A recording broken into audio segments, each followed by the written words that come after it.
बिस्मिल्लाहिर्रहमानिर्रहीम। मैं हूं आपका मेज़बान वलीद बिन तारिक और पाकिस्तान और ऑस्ट्रेलिया के दरमियान पहला टेस्ट मैच पर्थ के मैदान में जारी और सारी है। इस मैच से रिलेटेड मैं आपको न्यूज़ दूंगा, बताऊंगा कि मैच में इस टाइम क्या चल रहा है। अभी तो फ़िलहाल ऑस्ट्रेलिया जो है दोबारा से खेलने आ गई है। फॉलो ऑन होना था लेकिन उन्होंने नहीं दिया। इसकी अहम वजूहात क्या हैं, पाकिस्तान इस मैच में कहां पर स्टैंड कर रही है और पाकिस्तान को क्या हिकमत अमली आगे अपनानी पड़ेगी अगर इस मैच पे आना है। ऑस्ट्रेलिया इस टाइम मैच में पूरे तरीके से हावी हुआ है और ये हम सबको ही पता है कि ऑस्ट्रेलिया को ऑस्ट्रेलिया की सरजमीन पे हराना आसान काम नहीं है। मैच का स्कोर इस टाइम चल रहा है 82, 2 विकेटों के नुकसान पे। स्टीव स्मिथ इस टाइम क्रीज पे मौजूद हैं और 2 विकेटों का नुकसान हो चुका है और दोनों ही विकेटें पाकिस्तान के डेब्यूटेंट बॉलर खुर्रम शहजाद ने ली हैं। अब बात हम लेके चलते हैं मैच की तरफ कि इस मैच में पाकिस्तान ने क्या खोया, क्या पाया, ऑस्ट्रेलियंस किस तरीके से इस मैच पे हावी हुए, पाकिस्तान ने क्या गलतियां की और आगे जाके पाकिस्तान किस तरीके से अपने आप को बचा सकता है। देखिए, हम पाकिस्तानी फ़ैन्स हैं, जज्बाती फ़ैन्स हैं। हम बहुत जल्दी अपना रद्द-ए-अमल दे देते हैं और बता देते हैं कि मैच में ये होने जा रहा है, पाकिस्तान तो जीतेगा या ऑस्ट्रेलिया एकदम आ गया है। लेकिन मैं दोबारा से अपनी बात को रिपीट करूंगा कि ऑस्ट्रेलिया की सरजमीन पे ऑस्ट्रेलिया को हराना इतना आसान काम नहीं। हम पाकिस्तान का ट्रैक रिकॉर्ड चेक कर लें, पीछे चेक कर लें। Last time Pakistan test match जीता था 1995 में ऑस्ट्रेलिया की सरजमीन पे और आज 2023 हो चुका है लेकिन पाकिस्तान ऑस्ट्रेलिया की सरजमीन पे टेस्ट मैच नहीं जीत सका। इस मैच की सूरत हाल कुछ इस तरीके से है। ऑस्ट्रेलिया ने पहली इनिंग्स में किए 487 स्कोर और डेविड वार्नर ने जड़ दी सेंचुरी। 167 उनका लास्ट टेस्ट मैच की सीरीज़ है और इस पर भी वो बड़े ज़बरदस्त और मायानाज बल्लेबाजी का मुजाहरा कर रहे हैं। ऐसे लग रहा है कि जहाँ से वो वर्ल्ड कप में छोड़ के आए थे इंडिया में, वहीं से आके उन्होंने दोबारा अपनी बैटिंग कंटिन्यू करना शुरू कर दिया। अच्छा, पाकिस्तान का इस मैच में क्या मसाइल दरपेश आ रहे हैं। बैटिंग हमने देखी, बाबर आजम को कप्तानी से हटाया गया ताकि वो अपनी बैटिंग पे फोकस कर सकें। माना जा रहा था कि बाबर आजम इस वजह से ठीक तरीके से परफॉर्म नहीं कर पा रहे कि उनकी कप्तानी है, वो प्रेशराइज हो जाते हैं। लेकिन कप्तानी से हटने के बावजूद भी वो उस तरीके से परफॉर्म नहीं कर पड़े। माना कि मिचेल मार्श की बड़ी ज़बरदस्त गेंद उनको पड़ी और वो एक अच्छी गेंद पे आउट हो गए, लेकिन फिर भी हम बड़े बैट्समैन से जब भी तवक्को लगाते हैं तो उसको चाहिए कि वो हमारी तवक्कुआत पे पूरा उतरे। लेकिन हम आगे पूरी उम्मीद हैं कि बाबर आजम अच्छा परफॉर्म करेंगे बिकॉज ऑस्ट्रेलिया में ट्रैक रिकॉर्ड भी बहुत अच्छा है। 2020 में अगर हम जाएँ तो वो ऑस्ट्रेलियन सरजमीन पर सेंचुरी भी कर चुके हैं। इमामुल हक के बारे में बड़ा नेगेटिव पॉइंट ऑफ व्यू दिया जा रहा है और एक हमारे सीनियर क्रिकेटर हैं, रिटायर्ड हो चुके हैं, तनवीर अहमद, उनका तो बस नहीं चल रहा कि इमामुल हक को टीम से निकालें और उनको अंडे बेचने पे लगा दें। ओ भाई, ये टेस्ट मैच है। आप देखें, आपके एक तरफ से सारे बैट्समैन दड़ दड़ दड़ दड़ दड़ आउट हो रहे हैं और इमामुल हक बेचारा दूसरे एंड पे विकेट बचा के खड़ा हुआ है। अगर इमामुल हक साहब भी विकेट बचा के ना खड़े होते, वो भी आउट होते, तो हमारी टीम तो 100 के अंदर अंदर आउट हो गई थी। इस टाइम सबसे ज़्यादा स्कोर 67 इमामुल हक ने किया है।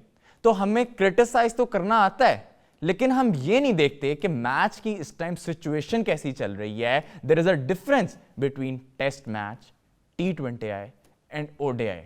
संभल के खेलना पड़ता है और यही गलती दोहराई शान मसूद ने। इंटेंट की बात हम बार बार कर रहे थे कि बेसबॉल जो कि इंग्लैंड ने इंट्रोड्यूस करवाया ब्रेंडन मैकलम ने, पाकिस्तान भी उसकी कॉपी करने की कोशिश कर रहा है, वहां पे आने की कोशिश कर रहा है। शान मसूद अपनी कप्तानी में दोबारा से आए, डेब्यू सीरीज थी उनकी एज अ कैप्टन, उन्होंने आके इंटेंट दिखाने की तो कोशिश की, लेकिन अगर वो थोड़ा सा रोक के खेलते, संभल के खेलते, तो मैच की सिचुएशन कुछ और नहीं हो सकती। उनके शॉट्स लग रहे थे, जबरदस्त पोटेंशियल नजर आ रहा था उनका। अभी उन्होंने प्रेसिडेंट 11 जो ऑस्ट्रेलिया की थी, प्राइम मिनिस्टर 11 सॉरी, उसके खिलाफ उन्होंने सेंचुरी की, शानदार निक में थे, लेकिन जल्दबाजी का मुजाहरा किया और आउट हो गए। अब्दुल्ला शफीक, लेग साइड की बॉल पे भैया कौन आउट होता है? आप लेग साइड की बॉल पे आउट हो गए हैं और अपनी विकेट दे के चले गए। माना कि ऑस्ट्रेलियन बॉलर्स अपनी पीक पे हैं, मिचेल स्टार्क की बात की जाए, पैट कमिंस की बात की जाए, नेथन लाइन की बात की जाए, जबरदस्त बॉलिंग का मुजाहरा कर रहे हैं। लेकिन अगर पाकिस्तानी बैट्समैन आराम से रुक के गेंद को समझ के खेलें तो अच्छे खेल का मुजाहरा हो सकता है। इसके बाद सबसे बड़ी बात जो है वो ये है कि क्रिकेट गेम है दिलेरी का। जो दिलेरी से एक टीम के ऊपर चढ़ के खेलेगा वही जीतेगा। हमने देखा वर्ल्ड कप फाइनल में क्राउड भी इंडिया का, मैनेजमेंट भी इंडिया की, होस्टिंग भी इंडिया की, लेकिन बाजी कौन ले गया?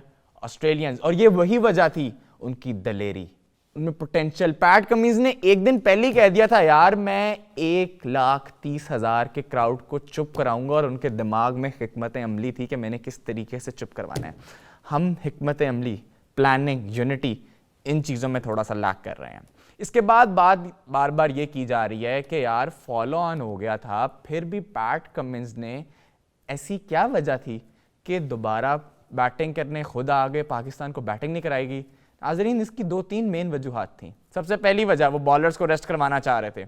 उनको पता था कि पिच जो है अपना पैंता बदलेगी और आगे चौथे दिन में, 5वें दिन में बैटिंग करना मुश्किल से मुश्किल तरीन हो जाएगा। और आप सबको पता है कि टेस्ट मैच में 5वें दिन बैटिंग करना कोई आसान काम तो नहीं है। लीड उनको मिली हुई अभी 287 की। इसके बाद मेरा ख्याल है कल वो लंच तक खेलेंगे और उसके बाद वो पाकिस्तान को दोबारा दावत दे देंगे बैटिंग आने दे। लेकिन मेरा ये मानना है, अगर पाकिस्तान इस मैच को बचा लेता है, ड्रॉ भी कर देता है, तो ये एक पाकिस्तान की बहुत बड़ी अचीवमेंट होगी। अच्छा, मैंने कुछ एनालिसिस किया और मैंने देखा कि अब तक ऑस्ट्रेलियन पिचेस में, ऑस्ट्रेलिया में टेस्ट मैच में सबसे ज़्यादा दलेर बैटिंग का मुजाहरा किसने किया? तो नाजरीन, मेरे एनालिसिस और मेरे जो मैंने सारी स्टडी की उसके मुताबिक मैंने देखा Saeed Anwar, what a classical left arm batsman, उन्होंने सही दुर्गत बनाई हुई है ऑस्ट्रेलियंस की। क्या दलेर बैटिंग करते हैं। देखिए, ऑस्ट्रेलियंस को इसी तरह का बैट्समैन जाके कोई ठीक कर सकता है कि आप जाके पहले ही ओवर से अटैक करना शुरू कर दो, ताकि उनका एस बॉलर बॉल ही करना भूल जाए, गेंद ही करना भूल जाए कि भाई मैंने किधर करनी थी, कहाँ बॉल करनी थी, क्या लाइन और लेंथ आप एक बॉलर की तबाह कर दो, उसको समझ ही नहीं आता मैंने करना क्या है। डेविड वार्नर ने शाहीन शाह अफरीदी के साथ क्या किया? पहला ओवर करने आए, पूरे रिदम में थे, उन्होंने कहा डेविड वार्नर को उड़ा दूंगा मैं, लेकिन डेविड वार्नर ने पहले ही ओवर में उनको 14 स्कोर मार दिया, उनकी लाइन लेंथ डिस्टर्ब कर दी। उसके बाद बाकी हमारे फास्ट बॉलर्स की बात की जाए, डेब्यूटेंट्स हैं, उनको अभी अपने कितना क्रिटिसाइज नहीं करना, हमने उनको सपोर्ट करना है, लेकिन यार उनकी थोड़ी सी पेस तो नजर आए। उसके बाद एक और अहम पहलू, हारिस रऊफ की बार बार बात की जा रही है कि ये टूर्नामेंट, ये वाला जो सीरीज थी ऑस्ट्रेलिया के लिए, वो उनकी लाइफ का गेम चेंजिंग मोमेंट हो सकता था, क्योंकि ऑस्ट्रेलिया में हमें रिक्वायर्ड है पेस। और मैं ये समझता हूं, अगर हारिस रऊफ, सब कहते हैं 4 ओवर्स का बॉलर है, अगर उसे हम वक्फे से टेस्ट मैच में भी 4-4 ओवर करवाएं ना, तो वो काफ़ी कारआमद साबित हो सकते हैं। तो ये मेरे आज के कुछ मुफीद मशवरे थे पाकिस्तान वर्सेस ऑस्ट्रेलिया पर टेस्ट मैच के, कुछ हकाइक बयान किए, कुछ मशवरे बयान किए। अब देखिए, हम क्रिकेट खेल के तो नहीं बता सकते, लेकिन अपने एनालिसिस के मुताबिक हम ये चीज़ें तो सजेस्ट कर सकते हैं कि हमें अपनी टीम को बैक किस तरह से करना है, क्योंकि हम सब पाकिस्तानी हैं और हम सब दिल से ये चाहते हैं कि हमारी टीम परफॉर्म करे और हम जीतें। तो इसी के साथ अपने मेज़बान वलीद बिन तारिक को दीजिए इजाज़त। इंशाअल्लाह ताला अगले व्लॉग में मुलाकात होगी। शुक्रिया।